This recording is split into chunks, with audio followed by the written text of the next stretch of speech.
बोलो श्री गिरिराज महाराज की जय।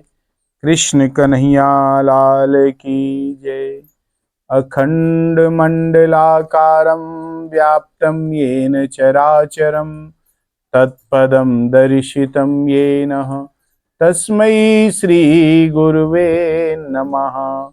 भक्ताविलासाचरितानुसारी दुग्धाधिचोरेण यशो विसारी कुमारिकानंदित घोषनारी मम प्रभु श्री गिरिराजधारी। बोलो कन्हैया लाल की जय। हम आप सब श्रीमद् भगवद गीता का नित्य सत्संग श्रवण कर रहे हैं, जिसमें अभी तक हमने तृतीय अध्याय के 17वें श्लोक का श्रवण किया। आगे चलते हैं। यहाँ भगवान कहते हैं, नेवं तस्य कृतेनार्थो ना कृते नेह कश्चना ना चास्य सर्वभूतेषु कश्चिदर्थ व्यपाश्रया नेव तस्य कृतेनार्था। भगवान कहते हैं कि प्रत्येक मनुष्य कुछ ना कुछ करने की प्रवृत्ति होती है मनुष्य की। जब तक यह करने की प्रवृत्ति किसी सांसारिक वस्तु की प्राप्ति के लिए होती है, तब तक उसका अपने लिए करना शेष रह जाता है। अपने लिए कुछ ना कुछ पाने की इच्छा से ही मनुष्य बंधन में बंधता है, और उस इच्छा की निवृत्ति के लिए कर्तव्य कर्म करने की आवश्यकता है। कर्म योग या कर्म यज्ञ हम जो करें वो उसी के लिए आवश्यकता है। कर्म दो प्रकार से किए जाते हैं। एक तो होता है कामना की पूर्ति के लिए कर्म, और दो प्रकार से कि कामना की पूर्ति के लिए, और एक है कामना निवृत्ति के लिए कर्म। दो तरीके से होता है। साधारण मनुष्य तो कामना की पूर्ति के लिए कर्म करते हैं, परंतु जो कर्मयोगी होते हैं, परम भागवत पुरुष होते हैं, वो कामना की पूर्ति के लिए कर्म नहीं करते, वह कामना निवृत्ति के लिए कर्म करते हैं महाराज। इसलिए कर्मयोग से सिद्ध महापुरुषों में कोई किंचित मात्र भी संबंध नहीं रहता, उनका कामना का रहने का कारण ही नहीं रहता, और कर्तव्य से उनका कोई किंचित मात्र संबंध नहीं रहता। उसके द्वारा निस्वार्थ भाव से समस्त सृष्टि के हित के लिए वह स्वतः कर्तव्य कर्म करते चले जाते हैं। कर्मयोग से सिद्ध महापुरुष का कर्मों से अपने लिए कोई संबंध नहीं रहता महाराज। इस महापुरुष का यह अनुभव होता है कि पदार्थ, शरीर, इंद्रियां, अंतःकरण आदि केवल ये सब संसार के हैं और संसार से ही मिले हैं। इनमें व्यक्तिगत मेरा कुछ नहीं है महाराज। अतः इनके द्वारा केवल संसार के लिए ही कर्म करना चाहिए, अपने लिए नहीं करना चाहिए। कारण यह कि संसार की सहायता के बिना कोई भी कर्म नहीं हो सकता, कोई कर्म नहीं किया जा सकता। इसके अलावा मिली हुई कर्म सामग्री का संबंध भी समष्टि संसार के साथ ही है। ये उसी के साथ रहता है, अपने साथ नहीं रहता। इसलिए अपना कुछ नहीं है। जो सामग्री है, संसार, शरीर, इंद्रिया सब संसार की हैं, अपना इनमें कुछ नहीं है महाराज। व्यष्टि के लिए समष्टि हो ही नहीं सकती। मनुष्य की यही गलती होती है कि वह अपने लिए समष्टि का उपयोग करना चाहता है, इसी से उसे अशांति होती है। अगर वह शरीर, इंद्रियां, मन, बुद्धि, पदार्थ आदि का समष्टि के लिए उपयोग करे तो उसे महान शांति की प्राप्ति होगी। कर्मयोग से सिद्ध महापुरुषों में यही विशेषता रहती है कि उसके कहलाने वाले शरीर, इंद्रियां, मन, बुद्धि, पदार्थ आदि का उपयोग मात्र संसार के लिए ही होता है।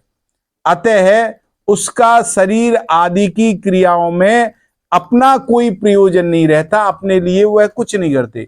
प्रयोजन ना रहने पर भी उस महापुरुष से स्वाभाविक ही लोगों के लिए आदर्श रूप उत्तम कर्म होते ही रहते हैं अपने आप। जिसका कर्म करने से प्रयोजन नहीं रहता उससे आदर्श कर्म नहीं होते, यह सिद्धांत है महाराज। ना कृते नेह कश्चन,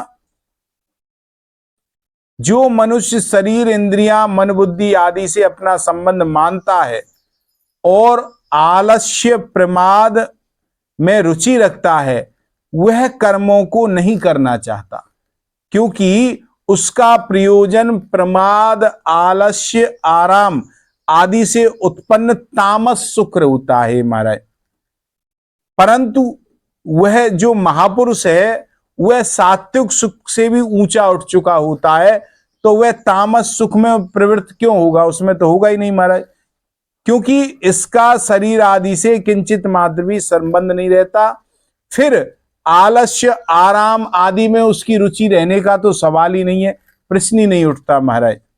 प्राय साधक कर्मों के ना करने को ही महत्व देते हैं।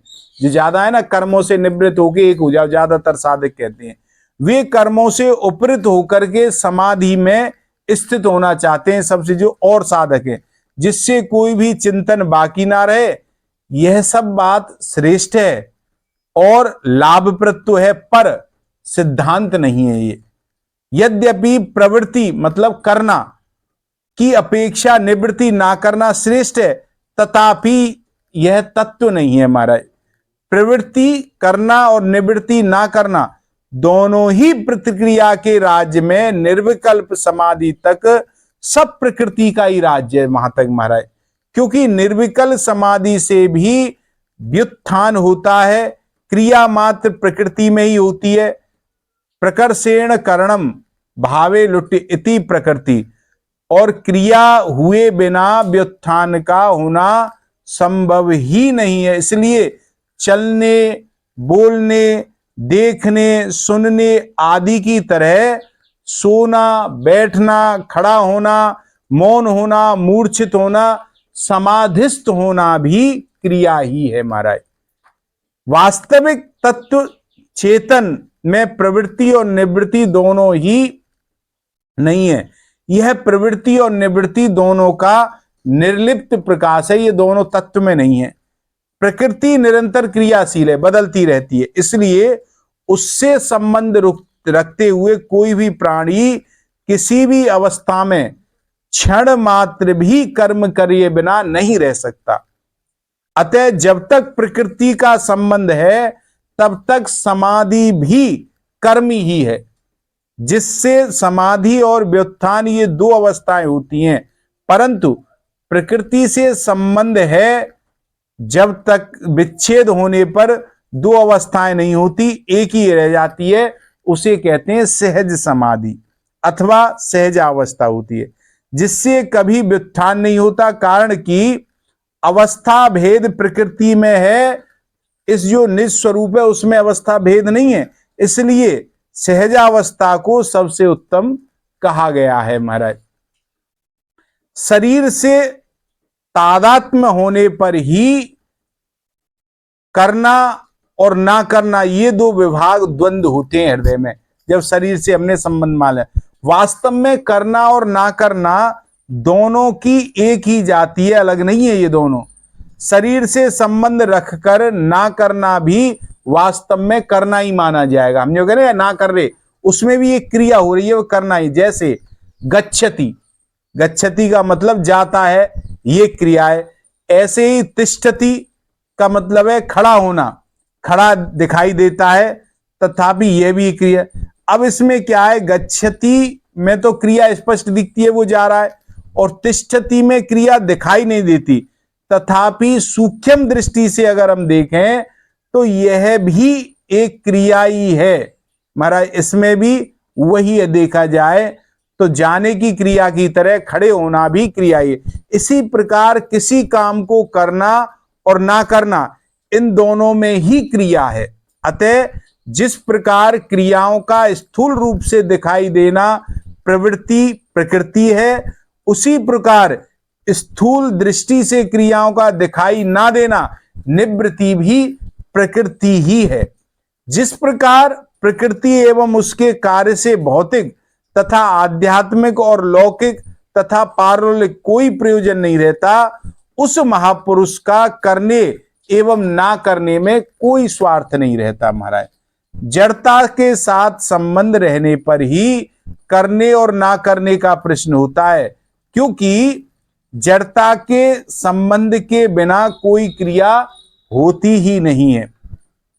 इस महापुरुष का जड़ता से सर्वथा संबंध विच्छेद हो जाता है, छूट जाता है और प्रवृत्ति निवृत्ति दोनों से अतीत सहज निवृत्ति उत्तम में अपनी स्वाभाविक स्थिति का अनुभव उसे हो जाता है। अतः साधक को जड़ता से संबंध विच्छेद करने की आवश्यकता है। तत्व से सदा ज्यों का त्यों विद्यमान है ही है। महाराज, ना चास्य सर्वभूतेषु कच्चित दर्श व्यपाश्रया। शरीर तथा संसार से किंचित मात्र भी स्वार्थ का संबंध ना रखने के कारण उस महापुरुष की समस्त क्रियाएं स्वतः दूसरों के हित के लिए होने लगती हैं अपने आप ही। महाराज, जैसे शरीर के सभी अंग स्वतः शरीर के हित के लिए कार्य करते हैं ना। हाथ है, ये थोड़ी चाहेगा पैर कट जाए, दोनों अपने हित का चाहते हैं शरीर के, उसी के लिए सब कार्य करते हैं। महाराज, ऐसे ही उस महापुरुष का अपना कहने वाला ये शरीर स्वतः संसार के हित के लिए कार्य करता रहता है। उसका भाव और उसकी संपूर्ण चेष्टाएं संसार के हित के लिए ही होती हैं। जैसे अपने हाथ से कोई अपना मुंह धो ले और तो अपने स्वार्थ प्रत्युत्तर क्या उसका अभिमान भाव आता है उसमें? अपने हाथ से अपना मुंह धोने में नहीं आता। ऐसे ही अपने कहलाने वाले शरीर के द्वारा संसार का हित होने पर उस महापुरुष में किंचित मात्र भी स्वार्थ प्रत्युपकार अथवा अभिमान का भाव नहीं आता है। पूर्व श्लोक में भगवान ने सिद्ध महापुरुष के लिए कहा है कि उसके लिए कोई कर्तव्य नहीं है। तस्य कार्ये ना विद्यते। इसका हेतु बताते हुए भगवान ने इस श्लोक में महापुरुष के लिए 3 बात कही है। उस महापुरुष के लिए कर्म करने में उसका कोई प्रयोजन नहीं रहता, नंबर 1 बात। नंबर 2, कर्म ना करने से भी उसका कोई प्रयोजन नहीं रहता, करे तो ठीक, उसका अपना कोई स्वार्थ नहीं है।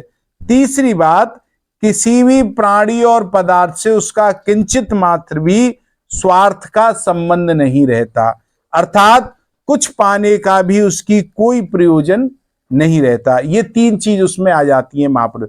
वस्तुतः स्वरूप में करने अथवा ना करने का कोई प्रयोजन नहीं है स्वरूप में, और किसी व्यक्ति अथवा वस्तु के साथ कोई संबंध नहीं है, कारण कि शुद्ध स्वरूप के द्वारा कोई क्रिया होती ही नहीं है।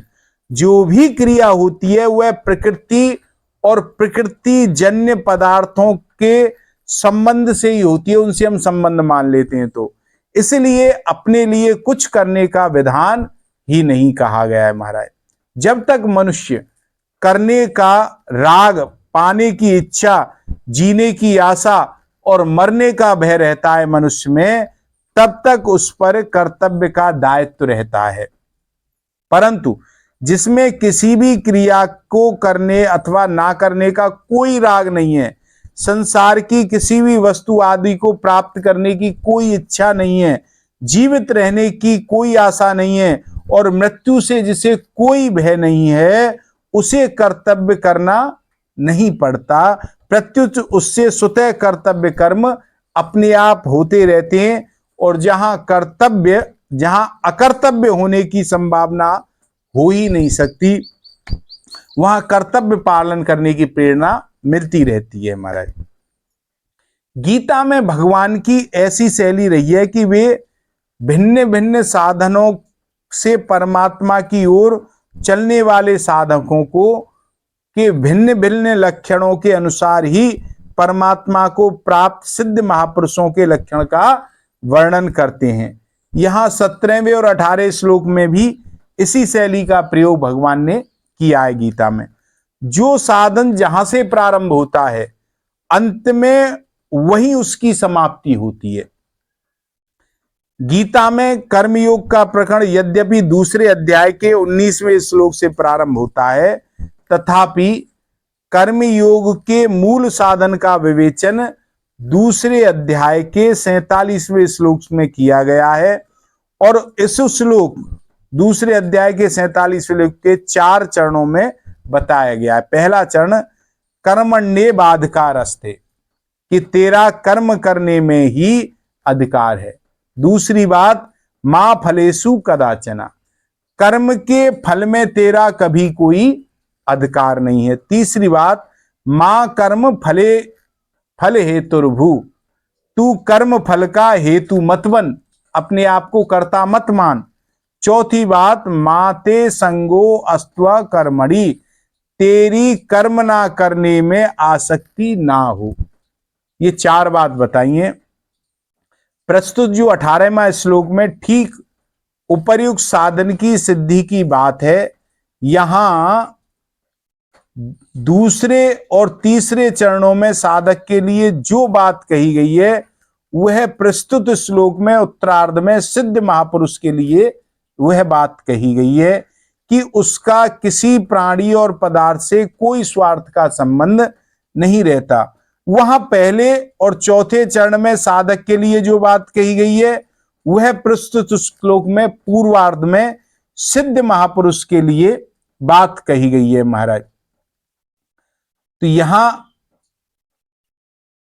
उसका कर्म करने अथवा ना करने दोनों में ही कोई प्रयोजन नहीं रहता। इस प्रकार 17वें और 18वें श्लोक में कर्मयोग से सिद्ध हुए महापुरुषों के लक्षणों का वर्णन किया गया है।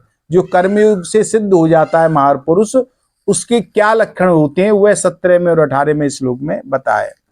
कर्मयोग के साधन की दृष्टि से वास्तव में जो 18वां श्लोक है पहले तथा 17वां श्लोक बाद में आना चाहिए था। कारण कि जब कर्मयोग से सिद्ध हुए महापुरुष का कर्म करने अथवा ना करने में कोई प्रयोजन नहीं रहता तथा उसकी किसी भी प्राणी पदार्थ में किंचित मात्र भी स्वार्थ नहीं रहता है, संबंध नहीं रहता है, तब उसकी रति, तृप्ति और संतुष्टि अपने आप में ही हो जाती है महाराज। परंतु 16वें श्लोक में जो भगवान ने कहा मोघम पार्थ सा जीवता, ये पदों से कर्तव्य पालन अथवा अतः 17वें श्लोक में यातु पद दे करके यह बतलाते हैं कि यदि सिद्ध महापुरुष कर्तव्य कर्म नहीं करता तो उसका जीना निरर्थक नहीं है, प्रत्युत महान सार्थक है। कारण कि उसने मनुष्य जन्म के उद्देश्य को पूरा कर लिया है, अतः उसके लिए अब कुछ भी करना शेष नहीं रहा है। जिस स्थिति में कोई भी कर्तव्य शेष नहीं रहता, उस स्थिति को साधारण से साधारण मनुष्य भी प्रत्येक अवस्था में तत्परता एवं लगन पूर्वक निष्काम भाव से कर्तव्य करने पर प्राप्त कर सकता है। ऐसा नहीं वही कर से, साधारण मनुष्य भी प्राप्त कर सकता है, क्योंकि उसकी प्राप्ति में सभी स्वतंत्र हैं और सभी का अधिकार है। कर्तव्य का संबंध प्रत्येक परिस्थिति से जुड़ा हुआ है, इसीलिए प्रत्येक परिस्थिति में कर्तव्य निहित रहता है। केवल सुख लोलुपता से ही मनुष्य कर्तव्य को भूलता है। यदि वह निस्वार्थ भाव से दूसरों की सेवा करके अपनी सुख लोलुपता मिटा डाले तो जीवन के सभी सुख दुखों से उसका छुटकारा अपने आप मिल जाता है महाराज, और उसे शांति प्राप्त हो जाती है। इस परम शांति की प्राप्ति में सबका समान अधिकार है। संसार के सर्वोपरि पदार्थ पद आदि सबको समान रूप से मिलने संभव नहीं है। भाई सबको समान पद तो नहीं मिल सकते, किंतु परम शांति सबको समान रूप से मिल सकती है महाराज। संसार में करना और ना करना दोनों सापेक्ष हैं, इसलिए मेरे को कुछ नहीं करना है यह भी करना हुआ, परंतु परमात्म तत्व में ना करना निरपेक्ष है, स्वाभाविक है। कारण कि चिन्मय सत्ता का ना तो क्रिया करने के साथ संबंध है और ना क्रिया ना करने के साथ संबंध है। इसलिए परमात्म तत्व को प्राप्त हुए कर्मयोगी महापुरुष का ना तो किसी वस्तु से कोई संबंध रहता है, ना व्यक्ति से कोई संबंध रहता है और ना क्रिया से ही कोई संबंध रहता है। इस प्रकार 18वें श्लोक की व्याख्या हम यहीं विराम करते हैं। 2 मिनट नाम संकीर्तन फिर विश्राम। राधे राधे गोविंद गोविंद राधे, राधे राधे गोविंद गोविंद राधे, राधे राधे गोविंद गोविंद राधे, राधे राधे गोविंद गोविंद राधे, राधे राधे गोविंद गोविंद राधे। बोलो कन्हैया लाल की जय।